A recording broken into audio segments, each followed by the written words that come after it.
Bismillahirrahmanirrahim. Yang terhormat Bapak Profesor Dr. Ansari M. Hum selaku pembimbing 1. Yang saya hormati Bapak Dr. Usman SPD MPD selaku pembimbing 2. Yang saya hormati Bapak Dr. Salam MPD selaku penguji 1. Dan yang saya hormati Ibu Dr. Idawati SPD MPD selaku penguji 2. Assalamualaikum warahmatullahi wabarakatuh. Puji syukur kehadirat Tuhan Yang Maha Esa serta salam dan salawat kepada Nabi Muhammad SAW. Perkenalkan, saya Muhlisa dari Program Studi Pendidikan Bahasa dan Sastra Indonesia akan memaparkan proposal penelitian saya dengan judul Analisis Gaya Bahasa pada Puisi Karya Siswa kelas 10 di SMA Negeri 10 Pinrang. Seperti yang kita ketahui, bahwa karya sastra dapat memberikan kesenangan, hiburan, dan kepuasan tersendiri bagi seorang pengarang maupun pembacanya. Melalui karya sastra, pengarang dapat menuangkan pikiran, imajinasi, dan isi hatinya dalam sebuah tulisan yang memiliki nilai seni. Sebuah karya sastra tidak akan pernah lepas dari gaya bahasa, karena melalui gaya bahasa itulah seorang pengarang dapat menarik minat pembaca. Gaya bahasa memberikan efek-efek tertentu yang membuat karya sastra semakin hidup. Tujuan digunakannya gaya bahasa dalam puisi adalah untuk memperindah puisi itu sendiri, karena puisi tanpa gaya bahasa akan terasa membosankan dan tidak menarik untuk dibaca.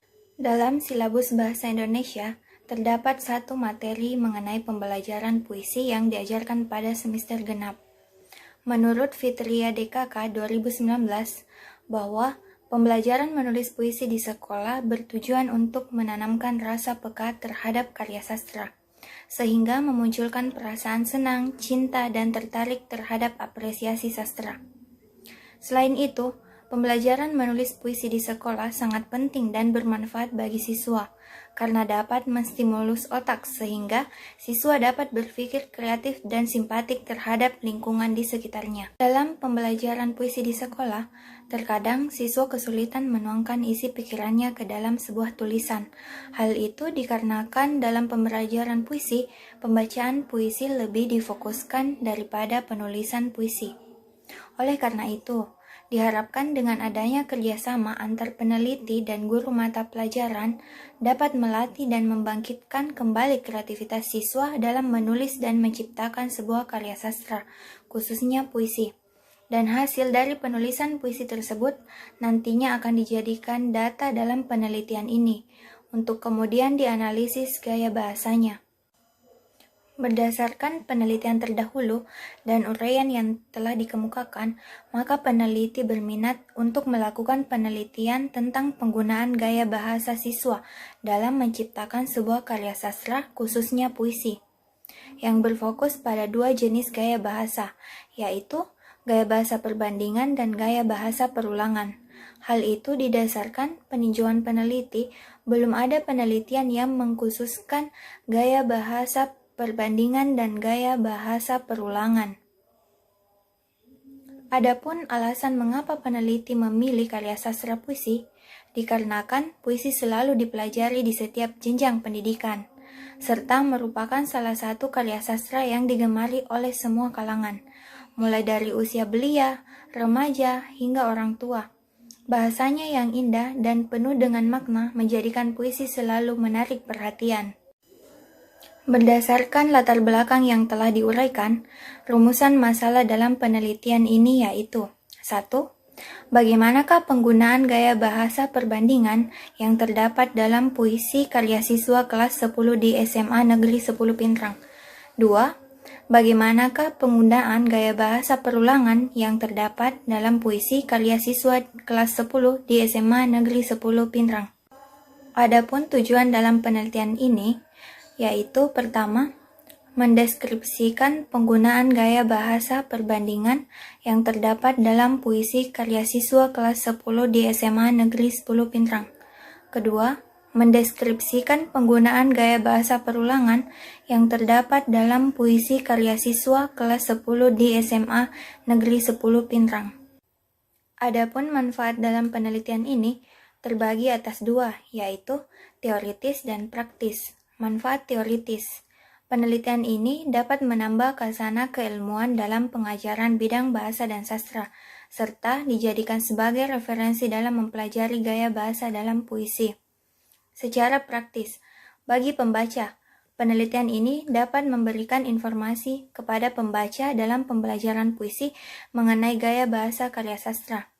Bagi guru, penelitian ini dapat digunakan oleh guru untuk bahan referensi dalam pengajaran tentang puisi khususnya gaya bahasa. Bagi siswa, penelitian ini dapat menambah ilmu untuk mengetahui gaya bahasa yang digunakan serta memperbagus pemilihan gaya bahasa yang digunakan pada saat menulis puisi ke depannya. Bagi peneliti, mengetahui secara langsung gaya bahasa yang digunakan siswa kelas 10 di SMA Negeri 10 Pinrang dalam membuat puisi, serta dapat digunakan sebagai bahan informasi bagi peneliti selanjutnya yang akan melakukan penelitian yang relevan dengan judul penelitian ini. Selanjutnya, tinjauan pustaka. 1. Pengertian puisi. Menurut Waluyo, dalam Mabluri 2020, puisi adalah susunan kalimat yang dibuat dengan mengkonsentrasikan seluruh kekuatan bahasa melalui pengkonsentrasian struktur fisik serta unsur batinnya agar pikiran dan perasaan penyair dapat terungkap secara imajinatif. Puisi dapat diartikan sebagai karya sastra yang bahasanya terlihat penuh dengan makna. Puisi menitik beratkan bentuk, bunyi, dan juga makna yang disampaikan. 2. Unsur puisi. Berdasarkan pendapat J. Waluyo dalam Marini 2018, ada dua macam unsur-unsur puisi, dilihat secara garis besar, yakni struktur fisik dan unsur batin. Unsur batin puisi, menurut Nuraini dalam Setiawan 2020, meliputi tema, feeling atau perasaan, nada dan suasana, dan amanat. Terkait struktur fisik puisi meliputi diksi, tipografi, citraan atau pengimajian, ritme, dan rima. 3. Pengertian gaya bahasa. Keraf menerangkan bahwa gaya bahasa dapat dimaknai sebagai suatu cara untuk menyatakan pikiran dengan menggunakan pilihan kata khusus, sehingga menunjukkan jiwa serta kepribadian penulis. Sedangkan menurut Tarigan, bahwa gaya bahasa merupakan suatu bentuk retorik, yakni pemakaian kata-kata dengan maksud untuk memengaruhi serta memberi keyakinan kepada pembaca maupun penyimak. Secara sederhana dapat diketahui bahwa analisis gaya bahasa ialah cara pengungkapan pikiran dengan bahasa secara khas yang menunjukkan jiwa dan kepribadian penulis. 4. Jenis-jenis gaya bahasa perbandingan dan gaya bahasa perulangan. Tarigan 2013 dalam bukunya mengemukakan bahwa gaya bahasa perbandingan ini terdiri dari 10 gaya bahasa, yakni depersonifikasi, perifrasis, alegori, personifikasi, antitesis, metafora, pleonasme, antisipasi, perumpamaan, dan koreksi, yang dapat diuraikan sebagai berikut. Pertama, perumpamaan. Terkait mengenai perumpamaan, Tarigan mengemukakan bahwa perumpamaan merupakan perbandingan antara dua hal yang pada dasarnya berbeda dan yang sengaja kita anggap sama. 2. Metafora. Keraf 2010 menjelaskan, yang dimaksud dengan metafora merupakan sejenis analogi yang di dalamnya terdapat perbandingan dua hal secara langsung dengan bentuk yang singkat. Jadi, bisa dikatakan jika metafora itu kiasan yang melihat ataupun menyatakan suatu hal melalui perantara benda lainnya. 3. Personifikasi. Terkait mengenai personifikasi, Keraf menjelaskan bahwa personifikasi ialah penggambaran terhadap segala sesuatu yang tidak memiliki nyawa atau benda-benda mati yang seakan-akan mempunyai sifat kemanusiaan. 4. Depersonifikasi. Terkait mengenai depersonifikasi, Tarigan menjelaskan bahwa depersonifikasi ialah pembendaan terhadap manusia atau pembandingan manusia dengan benda atau dengan yang bukan manusia. Alegori. Wirna 2012 menjelaskan bahwa alegori ialah suatu gaya bahasa yang digunakan sebagai lambang dengan tujuan mendidik dan menjelaskan suatu hal. Jadi, alegori menyatakan perbandingan melalui bentuk kiasan atau penggambaran. 6. Antitesis. Dokro dan Todorov dalam Tarigan 2013 menjelaskan antitesis ialah suatu gaya bahasa yang menimbulkan adanya perbandingan antara dua kata yang memiliki makna berlawanan dengan kata lainnya. 7. Pleonasme. Berdasarkan pendapat Keraf, pleonasme merupakan pemakaian kata-kata berjumlah lebih daripada yang dibutuhkan. Baik makna ataupun artinya tidak akan berubah jika kata yang berlebihan dihilangkan. 8. Perifrasis. Keraf menyatakan bahwa perifrasis ialah gaya bahasa yang serupa dengan pleonasme, yakni penggunaan kata berjumlah lebih daripada yang dibutuhkan. Bedanya, pada perifrasis, kata tersebut bisa diganti menggunakan satu kata saja. 9. Antisipasi. Keraf menyatakan bahwa antisipasi adalah sejenis gaya bahasa ketika kata-kata digunakan terlebih dahulu sebelum gagasan maupun peristiwa yang sebenarnya terjadi. 10. Koreksio. Koreksio diartikan sebagai gaya bahasa yang pada permulaannya hendak menerangkan suatu hal, namun akhirnya mempertimbangkan dan membetulkan apa-apa yang salah. Dalam Laila 2016. Selanjutnya, jenis-jenis gaya bahasa perulangan. Menurut Tarigan 2013, gaya bahasa perulangan meliputi 12 gaya bahasa, yaitu kiasmus, episiokis, aliterasi, epistrofa, simplok, antanaklasis, mesodiplosis, anafora, epanalepsis, tautotes, asonansi, dan anadiplosis yang diuraikan sebagai berikut. 1. Aliterasi. Menurut pendapat Keraf, bahwa aliterasi merupakan salah satu dari jenis gaya bahasa yang berupa perulangan konsonan yang serupa. Biasanya dipergunakan untuk memberi penekanan. 2. Asonansi. Tarigan berpendapat bahwa asonansi ialah salah satu jenis gaya bahasa ulangan yang mempunyai wujud perulangan vokal yang serupa dalam deretan kata. 3. Antanaklasis. Berdasarkan pendapat Dr. dan Todorov dalam Tarigan 2013 yang menjelaskan bahwa antanaklasis merupakan gaya bahasa yang di dalamnya terdapat perulangan yang maknanya berbeda tetapi memiliki bentuk kata yang sama. 4.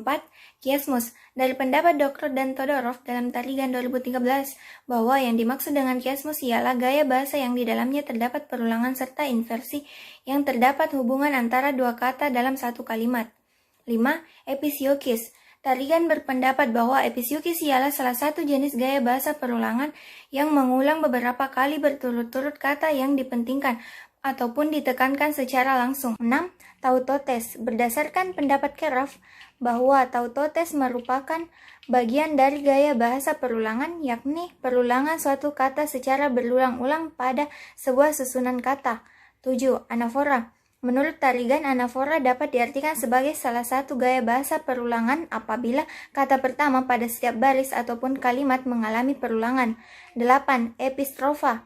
Tarigan berpendapat epistrofa ialah bagian dari gaya bahasa perulangan apabila kata maupun frasa yang terdapat pada akhir baris maupun kalimat secara berurutan mengalami perulangan. 9. Simplok. Menurut pendapat Keraf dalam Tarigan 2013 bahwa yang dimaksud dengan simplok ialah salah satu gaya bahasa repetisi, yakni beberapa baris ataupun kalimat berturut-turut mengalami perulangan pada bagian awal dan akhir. 10. Mesodiplosis. Tarigan menyatakan bahwa mesodiplosis ialah sejenis gaya bahasa perulangan apabila kata atau frasa berada di tengah-tengah baris ataupun beberapa kalimat beruntun mengalami perulangan. 11. Epanalepsis. Tarigan berpendapat bahwa epanalepsis merupakan salah satu gaya bahasa perulangan, yakni perulangan kata pertama dari baris klausa atau kalimat menjadi terakhir. 12. Anadiplosis. Tarigan berpendapat bahwa anadiplosis merupakan sejenis gaya bahasa perulangan apabila kata terakhir dalam suatu kalimat kemudian menjadi kata pertama pada kalimat selanjutnya. Kerangka pikir. Teks-teks puisi karya siswa kelas 10 SMA Negeri 10 Pindrang yang telah didapatkan nantinya akan dianalisis dan dilihat dari penggunaan gaya bahasanya, yaitu penggunaan gaya bahasa perbandingan dan gaya bahasa perulangan. Data yang telah didapatkan tersebut selanjutnya diidentifikasi dan dianalisis berdasarkan klasifikasinya. Dari hasil analisis itu nantinya dapat dijelaskan penggunaan gaya bahasa yang dipakai oleh siswa dalam penulisan puisinya, yang akan menghasilkan aspek yang diteliti atau simpulan dari rumusan masalah yang diteliti. Agar lebih jelasnya, dapat diperhatikan skema kerangka pikir di samping. Metode penelitian. Jenis penelitian. Penelitian yang akan dilakukan menggunakan jenis penelitian kualitatif dengan pendekatan deskriptif. Dengan menggunakan penelitian jenis kualitatif dalam penelitiannya, peneliti berusaha menemukan dan mendeskripsikan pemakaian gaya bahasa perbandingan dan gaya bahasa perulangan, sehingga penelitian ini menghasilkan data deskriptif berupa penggunaan gaya bahasa perbandingan dan gaya bahasa perulangan yang terdapat dalam puisi-puisi karya siswa kelas 10 di SMA Negeri 10 Pinrang. Tempat dan waktu penelitian. Sesuai dengan judul, penelitian ini dilaksanakan di SMA Negeri 10 Pinrang.